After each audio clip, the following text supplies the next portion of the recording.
juices flowing, and we go off the top, man. They gotta smoke some weed with like that too, because that nigga drink ginger and all that shit every day. I know his immune system is crazy. You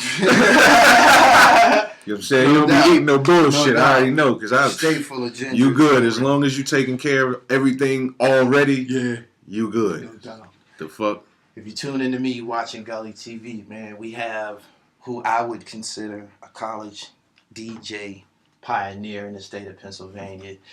Did you DJ in school at events on both sides of the state? Like, did you go over to Cheney and shit like that? I didn't do any events at Cheney. The furthest I went was Penn State, Maine. I did a bowling party there a long time ago. That shit was crazy. Okay, communications major? Yep, IUP, class of 2001. Yep. Central Erie, PA, class of 97. No doubt. Erie boy. No doubt. Mm-hmm. Give me your earliest recollection of encountering WAMO and starting your career there. You started as an intern, correct? Yeah. Okay, so you started from the ground floor up.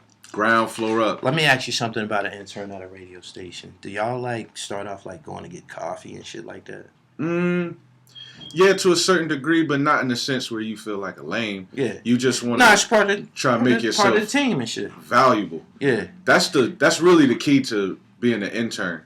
Like, make yourself valuable. Do whatever's required. If you're gonna be quiet in the back, you better be really good at something. Because if you have a skill set that you want and you want to be able to, like, not even that particular radio station, but a station in general, you have to make yourself valuable. And that might mean picking up some food for somebody, like, right, you know, but it's never like fuck being boy a work. team player. Yeah, absolutely. Okay, I kind of like the job description of an intern, because till this day I do everything, and if I have to, I'll go get the coffee and shit. Give me some fond memories of interning at WAMO. Give some history on the radio station. It's Pittsburgh's. It's always been Pittsburgh's chief radio station, basically. Yeah. Well, Wamo itself was owned by Sheridan Broadcasting. That was Ron Davenport and Davenport Sr., who actually was, like, from what I heard, he was the first black dean of law at Duquesne University. Okay. So these was black folks that had some bread. It was a heritage station. At the time, it was 55 years black owned. Some real, like, big names in music came through Pittsburgh, and they had to go to Wamo pretty much. Right. So that was that Wamo. I had the pleasure of interning at that station. It taught me so much. The general manager at the time, it was a cat by the name of Alan Lincoln. He was all around big dog boss. He was like friends with, all of the big wigs of the 80s and 90s, L.A. Reid and all of them was dudes that if they came to Pittsburgh, they pulled up with him. Okay. But the way I even heard about Wamo, I was doing college parties already. My father's a DJ from Erie, Pennsylvania. His name's Timmy Mack. He would let me hang out with him. Legend. And that's how I ended up getting the love for the music and everything. So, when I went to school, I was already DJing before I got to college. I was doing house parties for $100, $50. That was just always been my thing. But when I got to college, I didn't have speakers and stuff like that. So for my first year, I was literally just watching whoever was the DJ at the time, like, eat. And I knew I had, like, somewhat of a skill set, but I didn't have the equipment. So I got the grades up. I went through that first year. While got the grades up, right. Pops was like, boom, you can take your equipment up. And I got that equipment up. The Alphas, Alpha Phi Alpha, shout out to Alpha Phi Alpha. Mm-hmm. They let me rock my first college party up there. And then after I did that, it was a wrap. I was just, all the Philly dudes, like, you got the respect. Because IUP was Philly, New York, Pittsburgh, and all points in between. Right. You might catch a couple dudes from New York who caught a bad rap and had to go from D1 to IUP, which wasn't a bad thing. But right. Once I started rocking in parties, like, it would get to the point where Pittsburgh dudes would come to IUP to hang out at some of our events. Right. And I'll never forget this cat, DJ Q. He comes in the party and I'm DJing. He's got the Wamo baseball jersey. He's got like a Wamo laminate, like a Wamo hat. He's got his man with him and he fly too with the Wamo shit. So they walk up to me after I'm done with the party like, yo, you need to check out, Wamo. Like, you might could get an intern. I never even heard of Wamo at this point. I knew Pittsburgh had a black radio station being from Erie, but I never really tied them in together like that. So I ended up telling my advisor at the time, her name was Mary Beth Liedman. I mean, she was a good lady, but I mean, this is literally what she told me. I was like, yo, I want to get an internship at Wamo. I was like a junior or senior at the time. And she was like, no disrespect, but they probably just going to hire some black kids from Pittsburgh. Right. All you got to do is tell me I can't do some shit. I was like, all right, well, I'm going to set my shit up, sent my resume or whatever, got the call. It was a Friday when I sent it, got the call Tuesday. Went in for the interview. I ain't even really had no dress clothes. I just whipped it all together. Went in for the interview. They're like, yo, I like your personality. They're like, when could you start? I was like, yo, I could start today. I didn't even have a place to stay in Pittsburgh and none of that shit, bro. Right. I saw the opportunity and was like, I was just right at it. Right. So I ended up staying with my aunt, who was from Erie. God rest her soul. My aunt Lisa. She let me crash in a room. I was able to get the internship experience. It was dope working for a black company like that. Like, everybody black. In Pittsburgh, though. Because Pittsburgh is a lot of white people are running shit. But this was a black company. So I got to learn from sales execs. I came in as a promotions intern. See, and that's another thing a lot of interns don't be understanding. Like, I never wanted to even actually be an on-air personality. That's what I became. I actually just wanted to see where I was going to be useful. And wherever I could be useful, I just went in with it. I came in thinking I was going to be a promotions intern. I was passing out flyers. I was delivering newspapers. I was pulling up to club events early, taping banners, making way for who the DJ was going to be. And then I was watching live broadcasts. I'm watching the guy at the time. His name was Ray Love. Still the best on-air personality that I've ever heard. I can't front. Pittsburgh dude. I watched him host a party. That was the first time I ever seen somebody host a party like live, because it was just a different vibe. Right. And then I said, so he was on air. He was on air. Rocking a party. He was on air. I was like, that's kind of interesting. Now, I'll never forget, I was standing on the back patio of this old club in Pittsburgh. It was called Platinum at the time. I'm just on the back balcony just chilling. I see a dude pull up in a Mustang with gold something on it. Then I see another dude pull up in an Expedition, big wheels, big sounds. They backing in, music crazy. They jumping out. They walking in the club, and I'm kind of like, these dudes walking a DJ booth. I'm like, oh shit, DJ rocking Shorty D, Pittsburgh goats when it come to like the real nigga scene in Pittsburgh, because the real nigga scene thrives still in Pittsburgh. Them niggas was goats. So then that was something for me to say, okay, I could DJ. So these are the DJs. These are the guys. Like, these are the guys that I have to see how they move, but then do my own thing. And that's just how it all kind of evolved. I ended up on the radio just on accident. Like, I was caddying for the John Christian Golf Tournament, which was it was a big tournament that they used to run every summer in Pittsburgh. Smokey Robinson always came through and played. And the general manager at the time, the guy I mentioned, Alan Lincoln, he just thought I was funny. I was just a young dude around a whole bunch of old heads talking shit. And he was like, yo, I want to put you on the radio. And that's not even where I was thinking I was going at the time. So I was like, I don't want to do radio. And he just kind of put it to me like, nah, that's what you're going to do. Right. I'm like, oh, shit. And that just came from being an intern in the right place, making sure you're useful, bro. So that's the lesson, really, and all that, you know. So by the time they asked you to be an on-air personality, you already was familiar how to operate their boards and all of that. Like I said, my dad, Timmy Mack, still has one of the longest running radio programs. Like, he's probably been doing this show over 35 years. There's been times where, you know, you want to hang out with your dad, you might have to be at the radio station. So I've been familiar with the equipment. So kind of everything just kind of was like, I'm really at home low key, but now I'm just getting more hands on with stuff. Right. That also helps, like when you just kind of have a knack. I picked communications when I went to IUP. I'm going to keep it 100 because I was like, yo, I don't want to be no engineer. That shit is too much fucking math.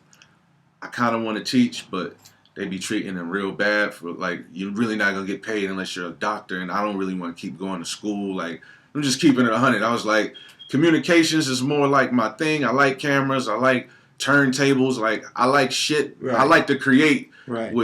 So I just went with that, and then it was like it was bitches up IUP when I went there in 1997. Right. On my campus visit, I thought I was gonna go to Grambling. Like I was stuck on going to a black college. I don't care how I was gonna make it. When I saw those women up IUP, I was like, sign me up. Let's just go ahead and go there. Yeah, man. No doubt. All right, so how long did it take you to get your dribble right on the radio? You know, get your spiel together, get your confidence. How long did it take you? Man, I played again. Listening to my pops on the radio growing up, I kind of had an idea of how it went. I got fired from college radio a couple times because I had a slick mouth, and I guess that went against laws that I didn't know about yet. Right. So it was a very nervous time the first time I jumped on a radio because I didn't get no practice run. Right. You just threw me on a weekend shift. Yeah. And everyone's looking around like, yeah, this little nigga was just getting coffee. Like, I've been working here for, no disrespect, but like, yo, I've been working here for years and this motherfucker's getting on the radio. Yeah. I just did it. I was nervous, but I could use nervousness to fuel me. You start playing. I was talking. Do they have? Well, I've been in. Shout out to Uncle O and Mikey Dread. They big. Radio. Oh yeah. Oh, they super dope. All right, boom. I sat in. I had the headphones and everything on their telecast one time. Yeah. And I remember kind of somewhat ear hustling them talking about. Maybe it was someone on a different floor that was monitoring, listening to the telecast to make sure it was clean and shit like that. And maybe if they said too much, they might have even called down there like, yo, y'all need to chill out. You know what I'm saying? Yeah. So were you under, those type of, stipulations and shit like, did you have to, censor, or did you have to remember not to cuss? I got written up one time for saying MILF on air. Yeah. I just had a real slick mouth, man. Like my first night on radio was the day Jam Master Jay died. Oh, now as a DJ, that broke my heart. Like I was sick about that. That's crazy. So and like just talking like the way I talk, thinking I'm talking to my friends, because everyone was telling me when you're on the radio, just act like you're talking to your friends. I said, damn, rest in peace, Jam Master Jay. How they take him, but don't take. And I don't even want to say the rapper name, but it was just foul. Right. But my point was, nobody gave a fuck about him, but that's how I was trying to say it, but that came across like I was wishing death on somebody else. But I had an immature mind at the time, so people was calling the station like, man, who is this motherfucker? Like, get him the fuck out of here. So, somebody sat me down and just explained to me like, yo, you can't say shit like that. Right. And then from there, I was good. So did you play some Run DMC records that night? I wasn't able to DJ. I was literally on air. Like, okay, so when you on air, they already running a tape, a telecast. Well, the music is programmed. Exactly. So that's running. So then there's parts where you stop the music. Right. So then you put your little instrumental up, then read whatever you got to read. Right. So that was like a break where I was just talking. Like, right. Like, we ain't go over breaks. I ain't know nothing about that yet. Like, so niggas threw me in here. Like, so and being that all of this is digital, DJs really don't have no input on what's played on the radio. They do have input, like a good program director, a music director. They'll always sit down with their mix show DJs and listen and just kind of like bounce ideas. And a lot of them do that. Right. And a lot of with the way music runs now, I mean, y'all can sit around and power all you want, or you could just go right to the charts and see what's jumping. Yeah. And a lot of times I understand from a person that's not in radio, the perspective of how they think radio is ass and trash and you play the same fucking songs, but right. Radio is competitive. Like, imagine you sell weed on the east side and I sell weed on the west side. We both pretty much got the same weed, but we got to figure out how to like keep this up and down like game going. Right. So that's why you always hear hit records. You don't hear shit that somebody might like. Like, you're not going to hear that till the listenership is kind of going down. Okay. In the middle of the day when we at work, Yeah. you're gonna hear them sing fucking 10 songs, like, and you gonna know them by heart. You gonna hate it, but that's how big radio works. But there's a million stations. So the syndicated radio that they have in the area, I think it's a old school channel, 104.3, is probably being broadcast in another city and is syndicated on the radio. The playlist is probably the same, and they just take the drop out. So instead of it saying Regional blah blah drops. blah Erie, it might be like blah blah blah Detroit or blah Right. blah blah, because the programming is just, that's easy, that's automated, you know, and those stations sound good because they're literally programmed to play all the shit you know by heart, all the shit your moms know, all the shit your nieces and nephews know. It's hit records. Right. So I mean, it's just not hard to even really, like, the formula for hits. Even the formula for being a DJ, like, if you know the music, now you just have to know how to transition it or deliver it a certain way. What year was it the J pass? I know I was locked up when it happened. Ooh, I want to say, I'm going to probably be wrong because I'm trying to remember the year I got on the radio. I feel like 03. Okay. So, I feel like I'm wrong on that. So you kind of came to 02? radio. Or was it 03? You came to radio during the Rockefeller era when it was like taking off. Yeah, about that time. Trying to think who was. Yeah, 50 Cent was lit when I got on the radio. Oh, okay. Absolutely. Get Rich or Die Trying was playing in every car everywhere I was going in the country. I don't care where I was at. And that, I believe that dropped in what, 06? I can't remember. I'm bad with the dates, but I was there. Get Rich or Die Trying. It dropped in 406. Yeah. I'm bad with the dates, but I was there. Currently, where you at with this DJing thing? I remember when you relocated from Pittsburgh. You relocated down south. Yeah, I moved to Atlanta. It'll be 6 years in July. I'm just now starting to love Atlanta, because now I done figured out my lane. Like, the biggest advice I give to anybody, I don't care where you going. If you're not going somewhere and got like a job lined up that you start work Monday, like, have a real definite plan, like, for when you touch down. Like, I just figured it out when I got there. It took me a while, but I figured it out. Even if your plan is to just go be a regular nigga, get you a job as soon as you get there. Right. Because sometimes, hey, you just need to pick up and dip. Yeah. The process is the same. Do you wanna be a dude who's working 50 hours a week at a job in a shitty city, or do you want to go to a bigger city and do the same shit? Like, that's on you. But I found my thing in Atlanta. I'm starting to move around more of an open format style DJ. Right. Now, all that means is you can put me in any room and I'll light that bitch up right quick. Right. Instead of just saying like hip hop reggae, like, I do that shit extremely well. Right. But I could play anything. I don't really fuck with country though. Right. I don't, no disrespect. It don't read well with me. I don't know why I don't fuck with it. No doubt. Yeah. When you relocated to Atlanta, I believe you were a part of like a DJ organization. Oh yeah, I'm still part of the core DJs. Right. I'm still part of the Commission DJs. Right. It's just that a lot of people are doing other things. It's still a crew, Right. but now people are, may have headed more towards the record industry. Some people have like gone on to do some other touring, and just the Commission is more like a brand that everybody uses, like a brotherhood to like bounce ideas, relationships, phone numbers, like, get it how you live. This is what, it's like a super team. Like, yo, this is what we got, what you need from the pot, what you want to do. Right. And that's the opportunity. And the Core DJs is also a dope organization. It's one of the few, and I'm not saying this because I'm a part of it, like, but it's one of the few DJ crews where it's a whole bunch of us.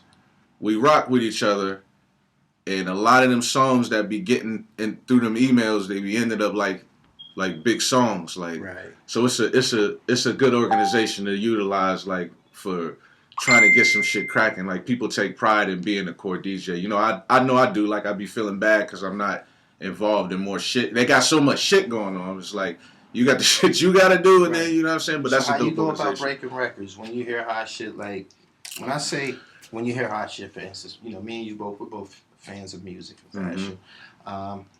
When we hear something in our travels, does it immediately, if it's hot to you, does it immediately become a part of your playlist? Nah, because I still gotta play like what's hot. I don't care if it's old hot, new hot. If it's like hot as fuck, it's definitely going to the playlist. I'm gonna throw it in the water and see what happens. Right. But if this shit's fire, any DJ, I don't care who it is, if that shit's really fire, they're gonna take a chance on it.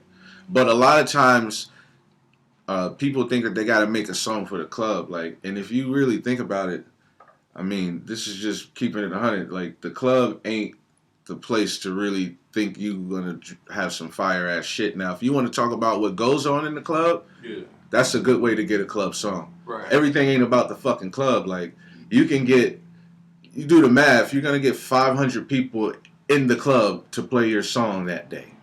You could get 500 motherfuckers that ain't in the club to listen to your shit. Like, and then that stream will count.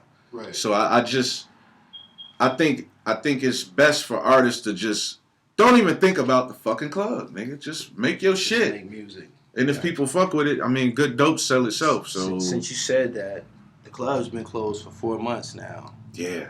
Right. What does an artist do? What is he left to do if he's created a following based on club music? People will still stream that shit like crazy. Like, they'll still listen to who they gonna listen to. But I think, and this is just my opinion, I think motherfuckers that's actually rapping is getting a lot of shine in this downtime. Like, motherfuckers is listening to a lot of different shit. I just listen to a lot of different shit anyway. I gotta know what's the shit in the club because, listen, I don't give a fuck if I like it or not. I'm gonna know what works well. Yeah. But I'll never play some shit that I just dead ass think is trash. So, I'm just not. What I gather from your conversation and looking at your facial expressions, you've been forced to play music that you don't like, that appeases to the club. Not necessarily force.